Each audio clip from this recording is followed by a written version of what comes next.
5:00க்கு எங்கள் ஊர் எப்படி இருக்குன்னு ஒரு சின்ன கிளிம்ஸ் பார்த்துடலாம் வாங்க. யாரிவன் யாரிவன் ஓர் மாயவன் மெய்யானவன் அன்பில் யாரிவன் யாரிவன் நான் நேசிக்கும் கண்ணீரிவன் நெஞ்சில் இடம் புரியா உறவிதுவோ என் தீவில் பூத்த பூவிது என் நெஞ்சில் வாசம் தூவது மனம் எங்கும் மனம் hello everyone, very good morning and welcome to our channel நாளும் நானும் வித் மீ பெட்டு. இன்றைக்கி வீடியோவில் வந்து நான் ஒரு இதுதாங்க நம்மளோட எண்ணெய்க்கான சமையல் ஒரு 2-3 சின்ன சின்ன ஒரு டிப்ஸோடு நான் வந்து உங்களுக்கு சொல்ல போகிறேன். இன்றைக்கி வந்து எனக்கு ஒரு பிஸி டே.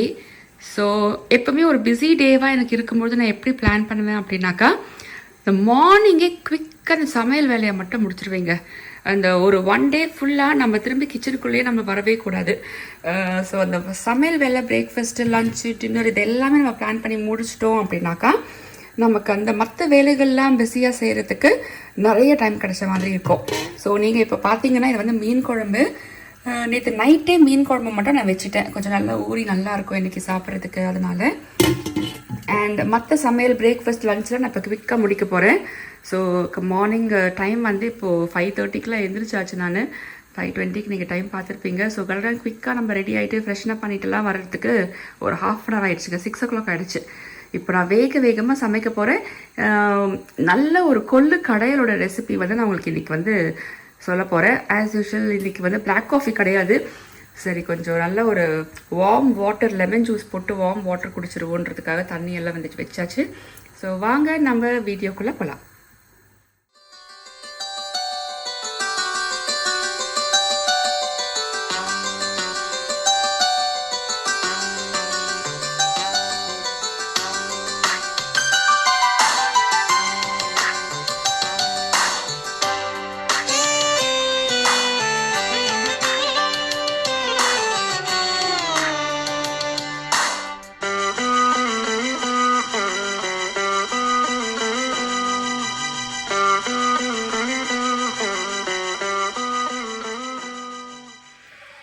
கொள்ளு வந்து நான் நைட்டே ஊற வச்சுட்டேங்க. ஸோ 1 கப்பு கொள்ளு வந்து நைட்டே ஊற வச்சுருக்கேன். நம்ம மார்னிங் பிரேக்ஃபாஸ்ட்டுக்கு வந்து நான் பையனுக்கு வந்து மிக்ஸ்டு வெஜிடபிள்ஸ் போட்டு பாஸ்தா தான் பண்ண போகிறேன். ஸோ குவிக்காக பாஸ்தா வேக போட்டுட்டு ஃபஸ்ட்டு கொள்ளு கடையில் வந்து நம்ம ஆரம்பிச்சிடலாம். ஒரு குக்கரில் கொஞ்சமாக எண்ணெய் விட்டு 1 டீஸ்பூன் வர கொத்தமல்லி அண்ட் ஒரு 3/4 டீஸ்பூனுக்கு சீரகம் தாளிச்சிட்டு உங்கள் காரத்துக்கு தகுந்த மாதிரி காஞ்ச மிளகாய் போட்டுக்கோங்க. நான் ஒரு 3 காஷ்மீரி காஞ்ச மிளகாய் அண்ட் நார்மல் 2 வரமிளகாய் போட்டிருக்கேன். 2 பச்சை மிளகாவும் ஆட் பண்ணியிருக்கேன். அண்ட் ஒரு 7 பெரிய பெரிய பல்லு பூண்டு. இது நல்லா வதக்கி விட்டுட்டு ஒரு 2 கைப்பிடி அளவுக்கு வெங்காயம் போட்டு அதையும் நல்லா வதக்கிடலாம். வெங்காயம் வதங்கின உடனே ஒரு 2 பெரிய தக்காளி அதையும் ஸ்லைஸ் பண்ணிவிட்டு ஆட் பண்ணி அதையும் நல்லா வதக்கி விட்டுடலாம். ஓரளவுக்கு லைட்டாக வதங்கினா போதுங்க. ஸோ வதங்கினதுக்கப்புறமா அந்த கொள்ளையும் ஆட் பண்ணி தேவையான அளவுக்கு தண்ணி விட்டு கொஞ்சமாக சால்ட் போட்டு கொத்தமல்லி நல்லா ஒரு கைப்பிடி ஃபுல்லாக கொத்தமல்லி எடுத்து அதையும் கட் பண்ணி போட்டு நான் குக்கரில் வந்து கொள்ளு நல்லா வேகிற அளவுக்கு விசில் விட்டு வேக வச்சு எடுத்துடலாம்.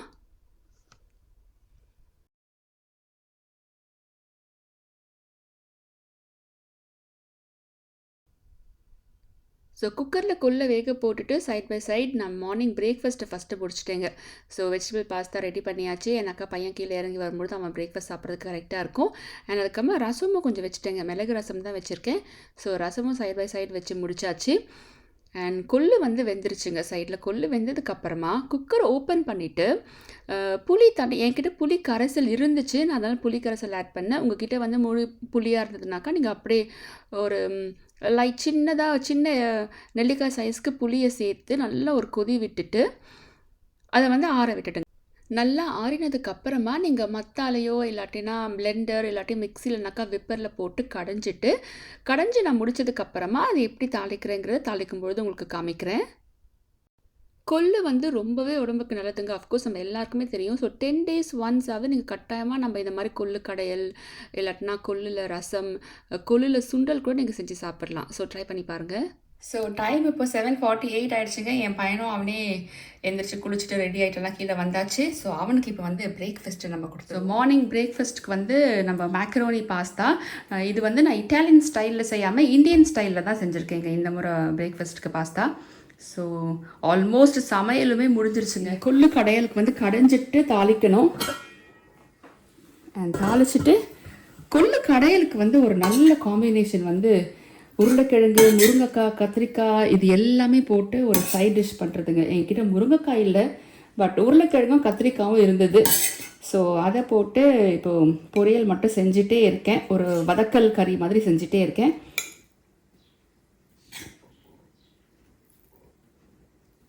ஆஸ்டின் இது போதுமா?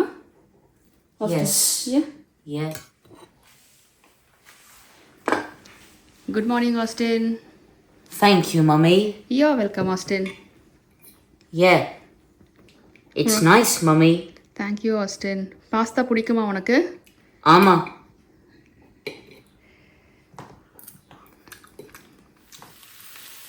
இதுதாங்க இந்த கத்திரிக்காய் அண்ட் உருளைக்கிழங்கு போட்டு ஒரு வதக்கல் கறி மாதிரி.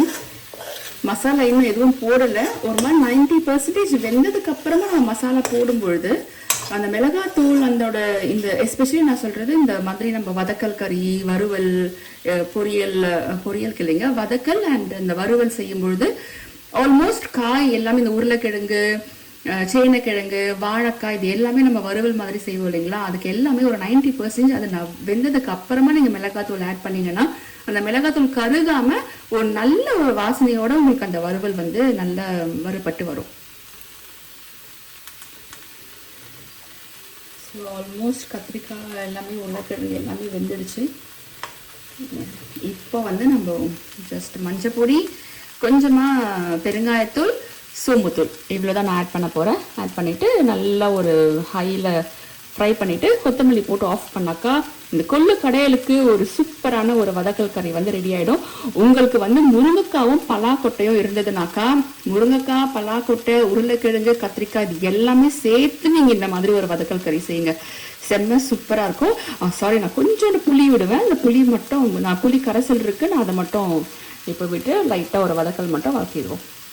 இங்கே கத்திரிக்காய் கறி வந்து வதங்கிட்டு இருக்கும்பொழுதுங்க நான் வந்து சைட் பை சைட் குயிக்காக பாத்திரமும் வாஷ் பண்ணிகிட்டே இருக்கேன். இந்த மாதிரி வதங்குற டைமெல்லாம் நம்ம வந்து வேஸ்ட் பண்ணாமல் அந்த வதங்குற டைமில் நம்ம இந்த மாதிரி குட்டி குட்டி வேலைகள் வந்து கொஞ்சம் பாத்திரம் வாஷ் பண்ணுறது, கொஞ்சம் ஒர்க் டாப்பை க்ளீன் பண்ணுறது, இந்த மாதிரியெல்லாம் செஞ்சுட்டே இருந்தோம்னாக்கா கொஞ்சம் நம்மளுக்கு ஈஸியாக இருக்குங்க. கிச்சனும் வந்து கொஞ்சம் எப்போவுமே நீட்டாகவே மெயின்டைன் பண்ணுறதுக்கும் நம்மளுக்கு ஈஸியாக இருக்கும்.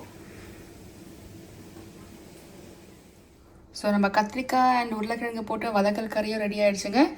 அண்ட் நம்மளோட கொள்ளு இருக்கு இல்லைங்களா, கொள்ளு நான் வந்து நல்லா கடைஞ்சிட்டேன் சென்ஸ் நம்ம இங்கே வந்து என்கிட்ட மத்து இல்லை. ஸோ நான் வந்து மிக்சியில் போட்டு ஜஸ்ட் விப்பரில் வந்து லைட்டாக ஓட்டி எடுத்தாச்சுங்க. இதை வந்து தாளிச்சிடலாம். ஜஸ்ட் கடுகு, கருவேப்பிலை மட்டும் போட்டு நல்ல தாளித்து ஊற்றிட்டாக்கா கொள்ளு கடையிலும் ரெடி.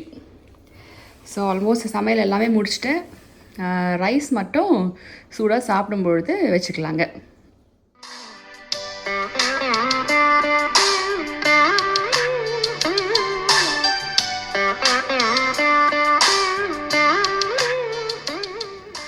நம்மளோட இன்றைக்கி நாளைக்கான மார்னிங் பிரேக்ஃபாஸ்ட், லஞ்சு, டின்னர் வரைக்கும் எல்லாமே மார்னிங் 8:30க்குள்ளே ரெடி பண்ணியாச்சுங்க. ஸோ மார்னிங் பிரேக்ஃபாஸ்ட்டுக்கு மேக்ரோனி பாஸ்தா, அதுக்கப்புறம் மதியத்துக்கு கொள்ளு கடையல், உருளைக்கிழங்கு வதக்கல், ரசம் அண்ட் மீன் குழம்பு.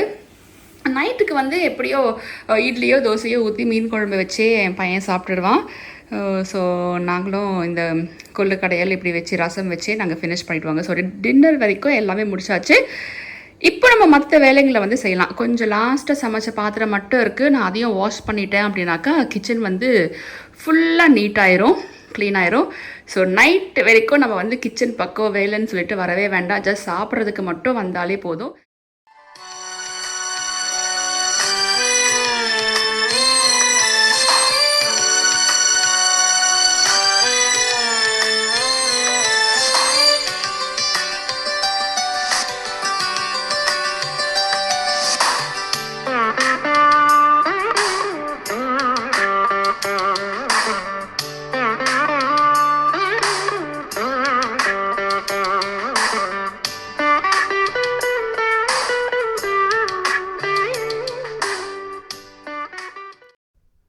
என் பையனை ஸ்கூலில் ட்ராப் பண்ணுறதுக்கு நாங்கள் கிளம்பியாச்சுங்க.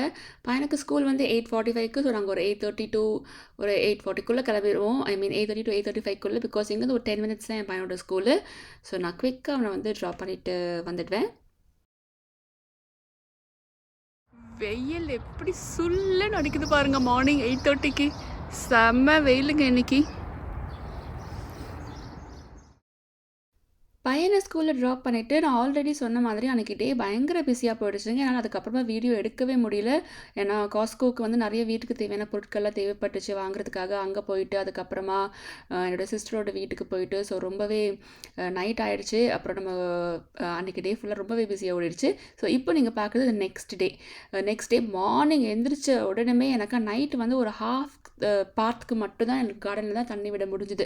ஸோ காலைல ஏஞ்ச உடனே ஃபஸ்ட்டு வேலையை ஃபேஸை மட்டும் வாஷ் பண்ணிட்டு ப்ரஷ் பண்ணிவிட்டு இன்னொரு நெக்ஸ்ட் ஹாஃப்க்கு தண்ணி மட்டும் விட்டுருவோங்கிறதுக்காக நேராக ஸ்ட்ரைட்டாக கார்டனுக்கு வந்தாச்சு. இது நெக்ஸ்ட் டே. ஸோ இந்த ஹாஃப் வேக்கு நாங்கள் ஸ்டார்ட் பண்ணியிருக்கோம் இல்லைங்களா, அந்த ஹாஃப் இதுக்கு தண்ணி மட்டும் விட்டுருவோன்னு மார்னிங்கே தண்ணி விடுறதுக்கு ஸ்டார்ட் பண்ணியாச்சுங்க. ஸோ மார்னிங் கார்டன்லலாம் ஒரு 2-3 டேஸை ஸ்பெண்ட் பண்ணுறதுனால என்னன்னு தெரியலைங்க, நல்லா மறுபடியும் நம்மளுக்கு வந்து இந்த அலர்ஜி ஸ்டார்ட் ஆகிடுச்சு. எனக்கு இந்த போலன் அலர்ஜி இருக்குங்க. ஸோ அலர்ஜி வந்துச்சு.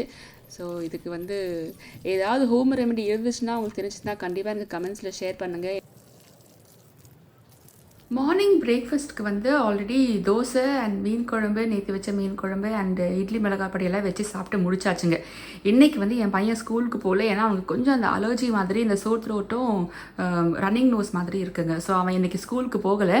ஸோ மிட் மார்னிங் ஸ்நாக்குக்காக என்ன தான் தோசை மீன் குழம்பு சாப்பிட்டாலும் இந்த பீட்சாவை பார்த்தாலும் ஒரு தனி பசி வந்துருச்சு போயிருக்கேன். ஏன்னா இந்த பீட்சா வந்து நம்ம நேற்று காஸ்கோ போனோம் இல்லைங்களா, இது நார்மல் பீட்சா இல்லைங்க. இந்த பேஸ் வந்து காலிஃப்ளவர் க்ரஸ்ட்டு.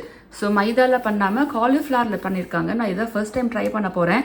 சரி இதை டேஸ்ட் பண்ணுவோமேன்னு சொல்லிட்டு ஒரு 11:30 போல் இப்போ நாங்கள் இந்த பீட்சா போட்டு சாப்பிட்லான் இருக்கோம். ஸோ பீட்சா அவனில் போட்டுட்டு அது குக்காய் வந்ததுக்கப்புறமா எப்படி இருக்குன்னு நான் உங்ககிட்ட காமிக்கிறேன்.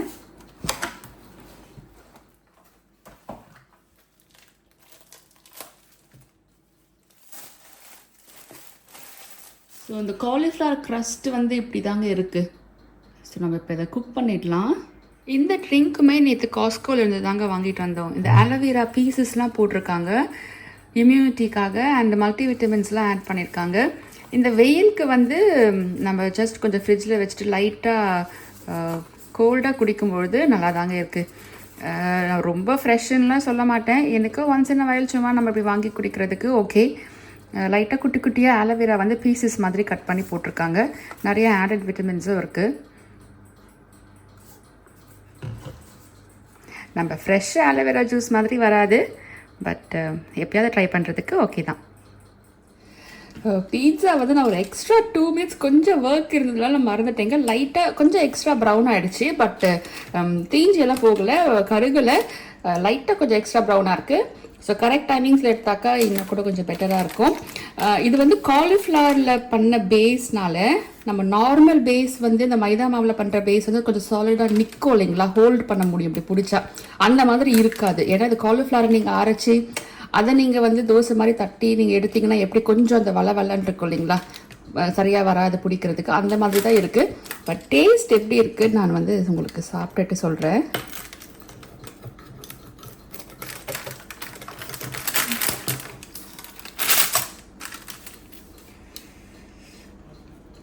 நான் சொன்ன அளவுக்கு ரொம்ப மோசமாக ரொம்ப இதாக இல்லைங்க ஹோல்ட் பண்ணுறதுக்கு. நல்லா ஓரளவுக்கு நம்மளால் பிடிக்க முடியுது. பட் ஸ்டில் இப்படி நிற்கல பாருங்கள், கொஞ்சம் அந்த சாஃப்ட்னஸ் இருக்குது. ஸோ நான் டேஸ்ட் பார்த்துட்டு எப்படி இருக்குன்னு சொல்கிறேன். ஆக்சுவலி நல்லா இருக்குங்க. நம்ம வந்து இந்த காலிஃப்ளவரில் பண்ணாங்க பேஸுன்னு நம்ம சொல்லவே முடியாது. டேஸ்ட் வந்து மோரலஸ் 90% உங்களுக்கு ஒரிஜினல் பீட்சாவோட டேஸ்ட் தான் வருது. ஸோ கட்டாயமாக வந்து நம்ம நார்மல் பீட்சா சாப்பிட்றத காட்டிலும் இது ஒரு ஹெல்தி ஆப்ஷனாக தான் கண்டிப்பாக இருக்கும். டேஸ்ட்டுமே காம்ப்ரமைஸ் பண்ணிக்கவே தேவையில்லை, நல்லாவே இருக்குது டேஸ்ட்டு.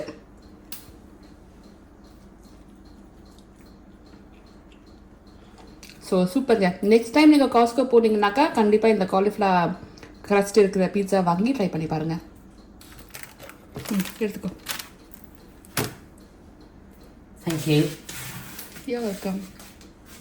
Wait.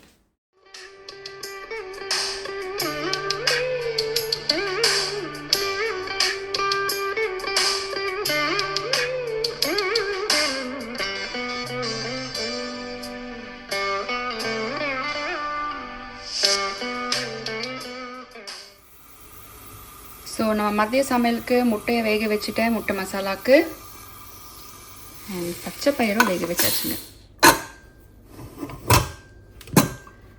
ஸோ குவிக்காக பச்சை பயிறு குழம்பு அண்ட் முட்டை மசாலா இப்போ செஞ்சிடலாம். முட்டை மசாலா வந்து எப்படி செய்கிறது, அதுக்கு ஒரு மசாலா ப்ரிப்பேர் பண்ண போகிறீங்க. அதை மட்டும் நான் உங்களுக்கு குவிக்காக காமிக்கிறேன். ஒரு மிக்ஸி ஜாரில் ஃபஸ்ட்டு வந்து தேங்காய் சேர்த்துக்கலாங்க. நான் ஆல்மோஸ்ட் ஒரு 8 முட்டை கிட்ட மசாலா செய்ய போகிறேன். 2 பாதியாக கட் பண்ணி இந்த மசாலா கோட் பண்ணி நம்ம வந்து அப்படியே ஷாலோ ஃப்ரை மாதிரி தவால போட்டு ஃப்ரை பண்ண போகிறோம். ஸோ 8 முட்டைக்கு தேங்காய் வந்து 7, ஆல்மோஸ்ட் ஒரு 8ங்க. ஒரு நீங்கள் ஃபுல்லாக நான் கொஞ்சம் பாதியாக எடுத்தேன். ஸோ ஃபுல்லாக எடுத்திங்கன்னா ஒரு 8 டேபிள் ஸ்பூன் கிட்ட இப்போ தேங்காய் வந்து ஆட் பண்ணியிருக்கேன். ஜஸ்ட் சும்மா ஒரு 1/4 வெங்காயங்க, ரஃபாக சாப் பண்ண ஒரு 1/4 வெங்காயம் மட்டும் எடுத்துக்கலாம்.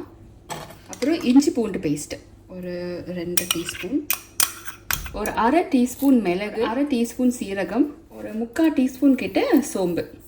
சும்மா கொஞ்சம் ஒரு ஃப்ளேவருக்காக 2 கிராம்பு, ஒரு சின்ன பிட்டு வந்து பட்டை. ஸோ ஃபஸ்ட்டு இதை அரைச்சிட்டு இது கூட ஒரு 3 மசாலா மட்டும் ஆட் பண்ண போகிறோம். ஆட் பண்ணி பிசைய போகிறோம். அது என்னங்கிறது காமிக்கிறேன். ஃபஸ்ட்டு இதை அரைச்சிட்டு வந்துடலாம். இப்போ அந்த தேங்காய் வந்து நல்லா இது மாதிரி பேஸ்ட்டாக அரைச்சி எடுத்தாச்சுங்க. ரொம்ப பேஸ்ட்டாக ஆகாது, ஏன்னா உங்களுக்கு பைண்டிங்க்கு வேறு எதுவும் இல்லை பாருங்கள், வெறும் தேங்காய் மட்டும்தான். ஸோ கொஞ்சம் அந்த குறைப்பாக தான் இருக்கும் லைட்டாக, ஆனால் அந்த டெக்ஸ்சர் நல்லாயிருக்கும் அந்த முட்டை மசாலாவுக்கு. ஸோ நம்ம அதை அரைச்சாச்சு. இது கூட மஞ்சப்பொடி, சால்ட், பிளெயின் சில்லி பவுடர் இது ஆட் பண்ணி நல்லா பிசைஞ்சு எடுத்துக்கலாம். ஒரு 1/4 டீஸ்பூன் மஞ்சத்தூள். உங்கள் காரத்துக்கு தகுந்த மாதிரி நீங்கள் மிளகாத்தூள் ஆட் பண்ணிக்கோங்க. இது வந்து வெறும் மிளகாத்தூள், நீங்கள் அது கூட இந்த குழம்பு மிளகாத்தூள் அந்த மாதிரி எதுவுமே ஆட் பண்ணாதீங்க. இது பிளெயின் மிளகாத்தூள். நான் இவ்வளோ மசாலாவுக்கு நான் ஒரு 3 டீஸ்பூன் வந்து ஆட் பண்ணுறேன். பிசைஞ்சிட்டு தேவைப்பட்டாக்கா அந்த மிளகாத்தூள் ஆட் பண்ணிக்கலாம். உங்களுக்கு தேவையான அளவுக்கு சால்ட் நான் வந்து ஃபர்ஸ்ட்டு ஒரு 1.5 டீஸ்பூன் ஆட் பண்ணிவிட்டு பிசைஞ்சிட்டு டேஸ்ட் பார்த்துட்டு நம்ம வேணும்னா ஆட் பண்ணிக்கலாம். கூடவே நான் வந்து கொஞ்சம் கருவேப்பிலை நல்லா நீங்கள் பொடியை நறுக்கி கூட போடலாம். என்கிட்ட காஞ்ச கருவேப்பிலை இருக்குது. ஸோ நான் ஜஸ்ட் அப்படியே க்ரஷ் பண்ணி போட்டுற போகிறேன்.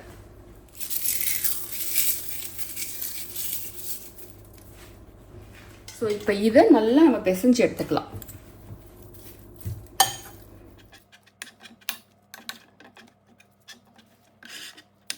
ஸோ முட்டைக்கு மசாலா ரெடிங்க. எனக்கு மிளகாத்தூள் போதுமாக தான் தெரியுது. சால்ட் மட்டும் லைட்டாக டேஸ்ட் பண்ணிடலாம். சால்ட்டும் எனக்கு போதுங்க.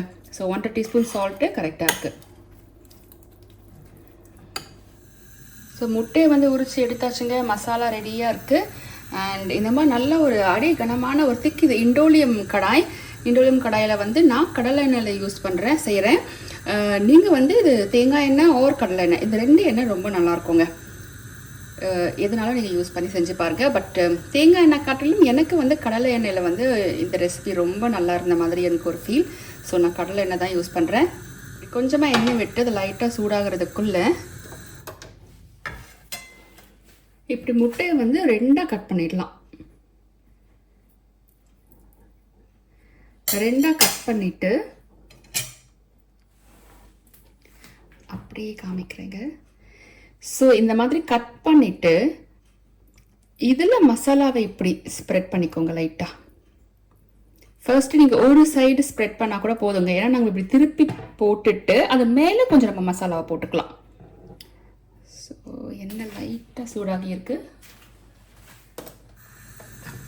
ஸோ நம்ம ஒன்றா தட்டி போட லைட்டாக அது எண்ணெய் சூடாகி கரெக்டாக வந்துடுங்க. ஸோ இந்த மாதிரி அந்த மசாலாவை தட்டிட்டு ஒரு சைடு விட்டுடுங்க. நம்ம ஏன்னா இப்படி மேலே வந்து நம்ம ஸ்ப்ரெட் அவுட் பண்ணிக்கலாம். நான் உங்களுக்கு காமிக்கிறேன். ஸோ இந்த மாதிரி இவ்வளோ எண்ணெய்க்கு வந்து நம்ம அட்லீஸ்ட் ஒரு ஹாஃப் முட்டையில் வந்து ஒரு 6-7 முட்டை வந்து நம்ம இப்படி நல்லா மசாலாவை தடவி இப்படி போட்டுடலாங்க. நான் உங்களுக்கு இப்போது ஓரளவுக்கு முட்டையெல்லாம் இதுக்குள்ளே கடாயில் அடுக்கிட்டு நான் உங்களுக்கு காமிக்கிறேன்.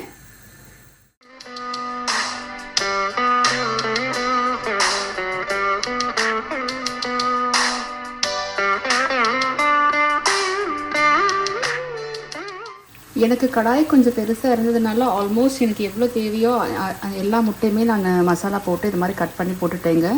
ஸோ மேலே கொஞ்சமாக இந்த முட்டைங்களுக்கு மேலே வந்து லைட்டாக வச்சுருங்க. பார்த்துங்க, ரொம்ப சூடாக இருக்கும் கடாய். கேர்ஃபுல்லாக எண்ணெயை டச் பண்ணிடாம வைங்க. ஸோ இந்த ஒரு சைடில் மீடியம் சிம்லேயே வச்சுக்கோங்க, இல்லாட்டி கொஞ்சம் டக்குன்னு உங்களுக்கு தேங்காய் தேஞ்ச மாதிரி வந்துடும். ஒரு மாதிரி மீடியம் சிம்மில் வச்சு ஒரு ஹாஃப் சைடு அதை நல்லா அந்த மசாலா பச்சை வாசனை போக வறுபட்டி வந்ததுக்கப்புறமா நம்ம லைட்டாக திருப்பி போடணும். நான் உங்களுக்கு திருப்பி போடும்பொழுது நான் உங்களுக்கு காமிக்கிறேன். ஸோ சைட் பை சைடு நான் நம்மளோட சிம்பிள் ஒரு பச்சை பயிறு குழம்புக்கு செஞ்சுட்டே இருக்கேங்க. அண்ட் இங்கே நான் உங்களுக்கு அந்த முட்டை மசாலா வந்து ஒரு 7 மினிட்ஸ் மீடியம் சிம்லேயே நான் அந்த சைடை வேக விட்டாச்சு. நல்லா அந்த பச்சை வாசனை போகிற அளவுக்கு நான் உங்களுக்கு இப்போ திருப்பி போட்டு காமிக்கிறேன். ஸோ லைட்டாக இப்படி ஒரு முட்டையாக எடுத்து நீங்கள் இப்படி திருப்பி விட்டுடுங்க.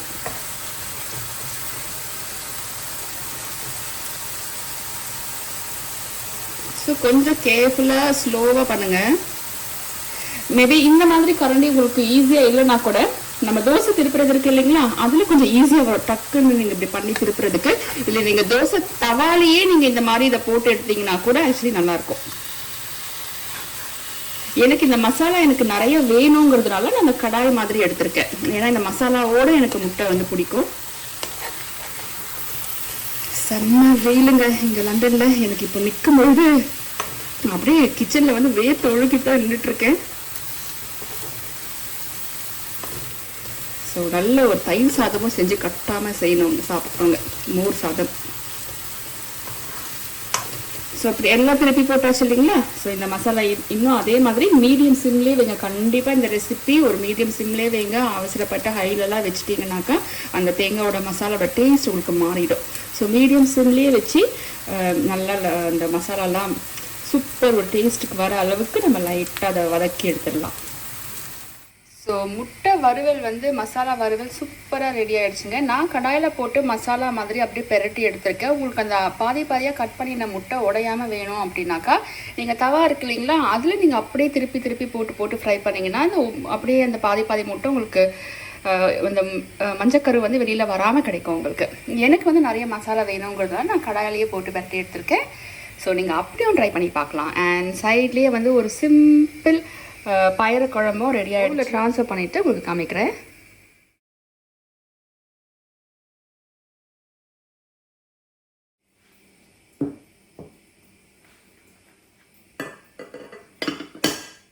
ஸோ இன்னைக்கான ரொம்ப ஒரு சிம்பிள் லஞ்ச் காம்போ ரெடி ஆகிடுச்சுங்க. ஒரு பச்சை பயிறு குழம்பு அண்ட் முட்டை மசாலா, ஒயிட் ரைஸ், தயிர் வச்சுட்டு நீங்கள் சாப்பிட்டீங்கன்னா செம்ம சூப்பராக இருக்கும். அப்படியே நம்ம வீடியோட எண்டுக்கும் வந்துட்டோம். இந்த 2 லஞ்ச் காம்போவும் உங்களுக்கு ரொம்ப பிடிக்கும் நான் நம்புகிறேன். அப்படி பிடிச்சிருந்துச்சுனாக்கா கண்டிப்பாக வீட்டில் ட்ரை பண்ணி பார்த்துட்டு எப்படி இருந்துச்சுன்னு கமெண்ட்ஸில் சொல்லுங்கள். அண்ட் இந்த வீடியோ பிடிச்சிருந்துச்சுனாக்கா கண்டிப்பாக நம்ம சேனலுக்கு சப்ஸ்கிரைப் பண்ணிவிட்டு அப்படியே ஒரு லைக்கையும் தட்டி விட்டுருங்க. அண்ட் மறக்காமல் ஃப்ரெண்ட்ஸ் அண்ட் ஃபேமிலிஸ்க்கும் ஷேர் பண்ணிவிடுங்க. அண்ட் இன்னொரு இன்ட்ரெஸ்டிங் வீலாகில் நான் உங்களை மீட் பண்ணுறேன். Until then, take care and bye-bye.